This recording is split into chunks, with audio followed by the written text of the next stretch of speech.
হঠাৎ করে এখানে 15% ভ্যাটের ঘোষণা, 15% ভ্যাট। ভারতে কি সেটা আছে? ভারতে কোনো ভ্যাট, এটা আমরা লজ্জা পাচ্ছি। আমাদের মালিক সাহেবেরা কি লজ্জা পাচ্ছেন না? তারা কি বিদেশে যান না, দেখেন না? তাকে বিষয়টি আমি আবারও উল্লেখ করলাম। আজকে কত মিনিটে আপনি আসেন, যানজট এই পথে অনেকটা নিরসন হয়েছে, এটাই আমার বিশ্বাস। কারণ এখানে 3 লাখ লোক আসা যাওয়া করে। তারপর আপনি দেখুন, এমন এক সময় ছিল যে ঢাকা এয়ারপোর্টে যাওয়ার আগে প্লেন ছেড়ে দিয়েছে, ফ্লাইট চলে গেছে।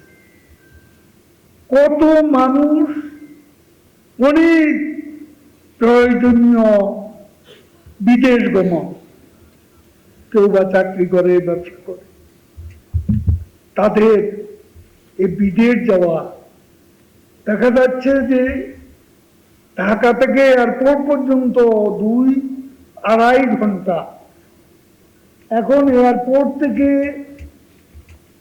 ফার্ম গেট মাত্র 8 থেকে 10 মিনিট। মেট্রোর কত?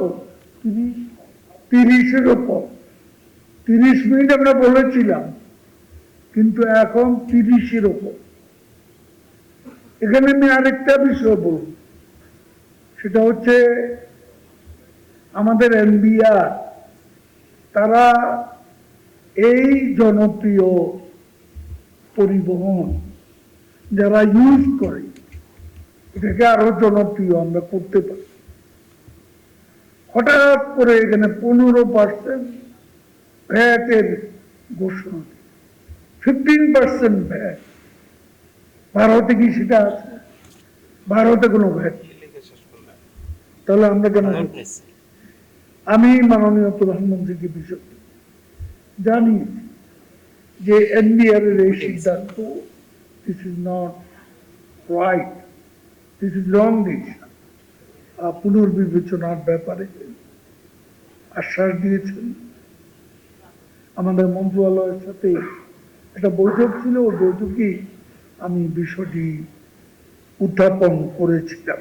স্বাচ্ছন্দ্যে মেট্রো রেলে যাতায়াত করতে পারবে, এই লক্ষ্য অর্জনে সকল অংশীজনকে একত্রে কাজ করার জন্য আমি আহ্বান জানাচ্ছি এবং মেট্রো রেল ব্যবহারে আমাদের দেশের বিশেষ করে রাজধানীর জনগণের কাছে আরো মনোযোগী হওয়ার আহ্বান জানাচ্ছি।